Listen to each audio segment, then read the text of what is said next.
Hi friends, मेरा नाम है निशा और आज मैं आप लोगों को बताने वाली हूँ 7 ऐसी ट्रिक्स के बारे में जिससे आप अपने बेबी को आसानी से सुला सकते हैं जब उनके दांत निकलने वाले होते हैं उस टाइम पे। जैसा कि हम सब जानते हैं कि जब बच्चों के दांत निकलने वाले होते हैं उस टाइम पे उन्हें बहुत ज्यादा पेन फील होता है। उन्हें जो उनका साइकिल होता है वो बहुत ज्यादा पेनफुल साइकिल होता है। आई थिंक पेरेंटिंग में सबसे ज्यादा अगर कोई प्रॉब्लमेटिक चीज हो तो वो टीदिंग होती है। मैं कुछ ऐसे ट्रिक्स के बारे में आज आपको बताने वाली हूँ जिससे आप अपने बच्चे को उस टाइम पे बच्चों को सोने में सबसे ज्यादा प्रॉब्लम होती है। उनका पूरा जो स्लीपिंग शेड्यूल होता है वो पूरा टूट जाता है, इसकी जिस वजह से वो काफी इरिटेट भी हो जाते हैं। आज कुछ ऐसे ट्रिक्स के बारे में जान लेते हैं जिससे आप अपने बेबी को आसानी से सुला सकते हैं। सबसे पहले बात करते हैं कुछ ऐसे साइंस जब आपका बच्चा आपको देने लगे तो आपको समझ जाना चाहिए कि उसकी टीदिंग होने वाली है। नॉर्मली बच्चों को टीदिंग 4 से 7 महीने के दौरान स्टार्ट हो जाती है और एक्सेप्शन के तौर पे किसी बच्चे का 8वें महीने पे भी स्टार्ट होता है, बट नॉर्मल जो है वो 6ठे महीने पे बच्चों को टीदिंग हो ही जाती है। तो जो साइकिल होता है वो 4th मंथ से स्टार्ट हो जाता है। कुछ 6 ऐसे साइंस हैं जिससे आप पता लगा सकते हैं कि अब आपका बच्चा जो है उसको टीदिंग होने वाली है। ओके, फर्स्ट है बाइटिंग फ्रेंड्स, बहुत ही नॉर्मल है। हर बच्चा जब उसको दांत निकलने वाले होते हैं उस टाइम पे वो बाइटिंग करता ही करता है। या तो वो ब्रेस्ट फीडिंग के टाइम पे निपल अपने मम्मी का निपल काट लेता है, या तो जो भी चीजें उसके हाथ में आती है उससे पहले वो प्रेस करता है, बाइट करता है। पहला तो ये साइन हो गया। दूसरा साइन है ड्रूलिंग का मतलब लार टपकना, सलाइवा बहुत ज्यादा, क्योंकि उनके गम्स जो होते हैं ना वो फूल रहे होते हैं उस टाइम पे उनका सलाइवा बहुत ज्यादा नॉर्मल से ज्यादा टपकता है। इसके लिए ये एक साइन माना जाता है टीदिंग का। ओके, थर्ड है क्रैंकिंग मतलब बच्चा बहुत ज्यादा चिड़चिड़ा हो जाता है। उस टाइम पे बच्चे को कुछ भी अच्छा नहीं लगता। आपको फील होगा कि वो चिड़चिड़ा और बहुत ज्यादा रोता है। एंड दूसरा होता है डिस्टर्ब्स एंड स्लीप, वो उसका जो स्लीपिंग पैटर्न होता है वो पूरा बिगड़ जाता है। आधी रात को वो उठ के रोने लगता है और आपको भी उससे ज्यादा, हमें भी बहुत ज्यादा प्रॉब्लम होती है इस टाइम पे कि क्यों रो रहा है, और उसको सोने में भी बहुत ज्यादा दिक्कत होती है क्योंकि उसे पेन हो रहा होता है। ओके, एंड 5th जो है वो है लॉस ऑफ एपेटाइट, यानी उसकी जो भूख है वो मरने लगती है। उसकी जो भूख है वो कम हो जाती है। नॉर्मली वो जितना खा रहा होता है उससे वो कम खाना स्टार्ट कर देता है। दूसरा है चिक्स रबिंग। बच्चे जब उनके दांत निकलने वाले होते हैं उस टाइम पे हमेशा, ज्यादातर आपने नोटिस किया होगा, वो हमेशा अपने ऐसे ना कान और चीक्स से ना ऐसे रब करने लग जाते हैं। हमें फील होता है ये क्या कर रहा है, हमें समझ में नहीं आता, बट एक्चुअल में वो साइन होता है टीदिंग का। ओके, ये तो थे सारे साइंस एंड सिम्टम्स टीदिंग के। अब जान लेते हैं कि इस टाइम पे जब बच्चों को इतना पेनफुल साइकिल चल रहा होता है उनका, उस टाइम पे उन्हें इजीली सुलाया कैसे जाए। शुरू करते हैं। मेरा जो पहला टिक है वो है give the baby something to eat cold to chew on. Okay, उसमें ऐसा है कि आप अपने बच्चे को कुछ भी ठंडा चबाने के लिए देते रहें। उसमें आजकल के टाइम पे बहुत सारी कंपनीज, जो टॉय कंपनीज हैं, वो ऐसे टीदर्स बनाने लग गई हैं जिसको हम रेफ्रिजरेट कर सकते हैं, जिसको हम फ्रिज में रख सकते हैं। वो बहुत अच्छा ऑप्शन है बच्चों को देने के लिए कि टीदर को पहले आप फ्रीजर में रखा रहने दें, फिर जब भी आपको देना हो उसको हाथ में वो दे दें तो उससे काफी अच्छा फील होगा। टीदर एक बहुत अच्छा कह सकते हैं कि पार्ट है टीदिंग के टाइम पे बच्चों को पेन से रिलीफ करने का। अगर आपके पास रेफ्रिजरेटर फ्रेंडली जो टीदर्स आते हैं वो नहीं है तो जो नॉर्मल टीदर्स है उसे आप कभी भी प्लीज रेफ्रिजरेट ना करें, क्योंकि वो और कोल्ड हो जाएगा और उससे कोल्ड होने से वो कड़क हो जाएगा, जिससे आपके बच्चे के दांत में ज्यादा प्रॉब्लम आ सकती है।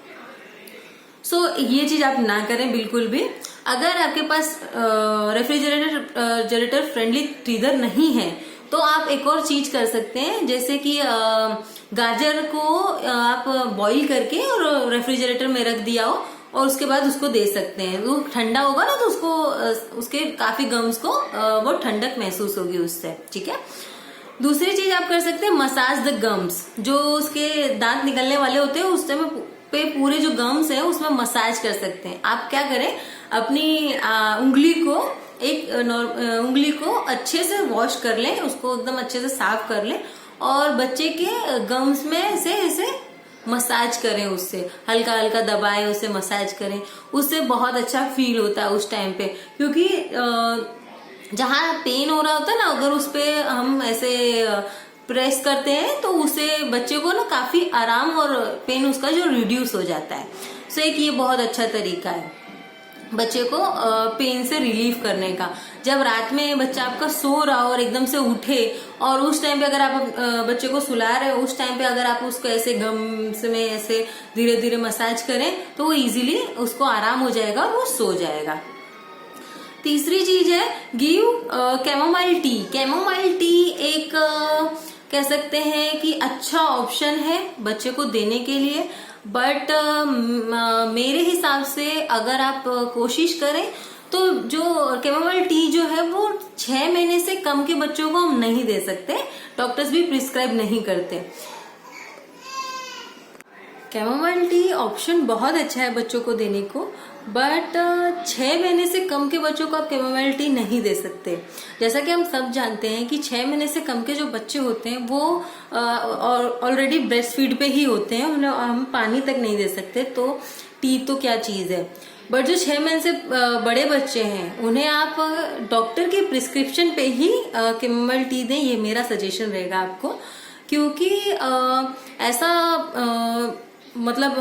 कुछ कहीं पे भी मैंने जितनी भी रिसर्च की उसमें कहीं पे भी ऐसा पाया नहीं कि हाँ it is very very safe for babies या फिर, तो एक बार आप अपने डॉक्टर से पहले सजेशन ले लें, उसके बाद ही प्रिफर करें अपने बच्चे के लिए। ओके।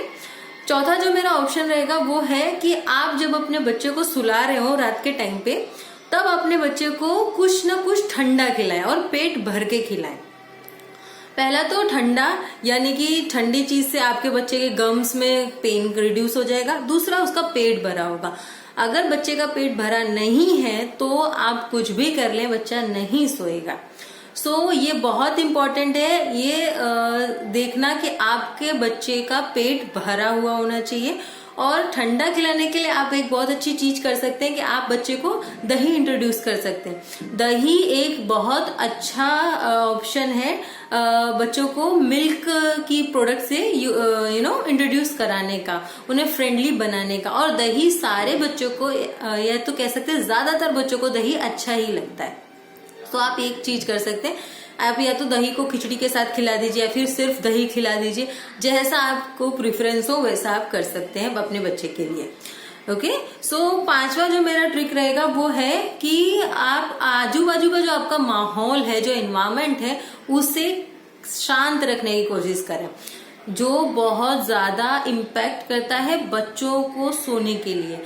और उस टाइम पे उनका जो स्लीपिंग पैटर्न है, जो शेड्यूल है, वो बिगड़ना नहीं चाहिए। उसको एक शेड्यूल में लाने की आपको कोशिश करनी ही करनी है। जब बच्चा सोने जा रहा हो रात के टाइम पे, आपको कुछ ना कुछ ऐसा माहौल क्रिएट कर देना है जिससे उसे फील होने लग जाए। हमें ऐसा लगता है कि बच्चों को समझ में नहीं आता, बट बच्चों को सब सारे साइंस सब कुछ समझ में आता है। अगर आप ऐसा माहौल क्रिएट कर देंगे उसके आसपास कि हाँ अब वो उसका सोने का टाइम हो चुका है, ये यूजुअली है, मुझे इस टाइम पे ही सोना है। सो आप एक तो कर सकते हैं कि अगर समर्स का टाइम है तो आप अपने बच्चे को नहला सकते हैं। दूसरा आप उसके जो नाइट वेयर्स है उसको रेडी कर दें, उसे पहना दें, उसे एकदम तैयार कर दें नाइट वेयर्स में, तो उसे पता चल जाएगा कि हाँ बच्चे उसका सोने का टाइम हो चुका है। दूसरा आपकी जो रूम की लाइट है उसे हल्का कर दें और या तो बंद कर दें, थोड़ा इतना रखें कि बच्चे को थोड़ा इतना डिस्कम्फर्ट ना हो। और आप या तो आप अगर स्टोरी सुनाते हैं अपने बच्चे को तो स्टोरी सुनाएं, कोई पोएम सुनाएं, या तो आप नॉर्मली ऐसे रॉक करके अपने बच्चे को सुलाते तो वैसे सुलाएं, एक माहौल क्रिएट कर दें ताकि आपके बच्चे को लगे कि हाँ अब मेरा सोने का टाइम हो गया और मुझे अब सोना है। पांचवा मेरा ये हो गया। छठा जो मेरा आपको सजेशन रहेगा वो है ब्रेस्ट फीडिंग। ब्रेस्ट फीडिंग दोस्तों इस जो कह सकते हैं टीथिंग के साइकिल को काफी इजी बना देता है बच्चे के लिए जब आप अपने बच्चे को ब्रेस्ट फीड कराते हैं।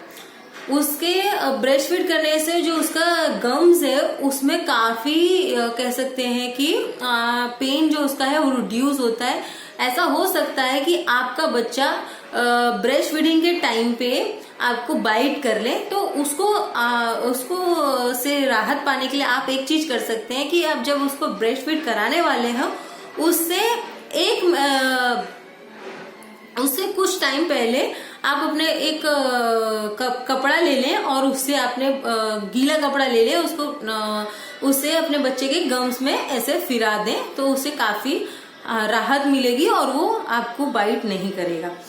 जो सातवां और लास्ट मेरा जो उपाय है या फिर ट्रिक कह सकते हैं वो ये है कि आप अपने बच्चे को पेन किलर दे दें। पेन किलर देना दोस्तों बहुत रेयर केस में आप उसे पेन किलर दें। जब आप ऊपर की जो 6 मैंने जो बताई चीजें अगर वो भी काम नहीं कर रही हैं तब आप जाके अपने बच्चे को पेन किलर दें। वो भी आप अपने डॉक्टर से एक बार सलाह लेके ही दें, वरना उसे ना दें। और अडल्ट पेन किलर तो उसे बिल्कुल भी नहीं देना चाहिए अपने बच्चे को। दूसरा, बच्चों को जो पेन किलर है वो कभी भी केमिस्ट से लेके नहीं देना, आपको डॉक्टर के पास ही जाना है। जो बच्चों के डॉक्टर्स प्रीफर है उन्हीं के पास जाना, उन्हीं से सलाह लेनी है और तभी आपको बच्चों को पेन किलर देनी है। इसी के साथ मैं आ चुकी हूँ आज अपने वीडियो के एंड पे। एंड अगर आपको मेरी इन्फॉर्मेशन जरा भी हेल्पफुल लगी हो तो प्लीज मेरे वीडियो को लाइक करें, शेयर करें और सब्सक्राइब करना ना भूलें।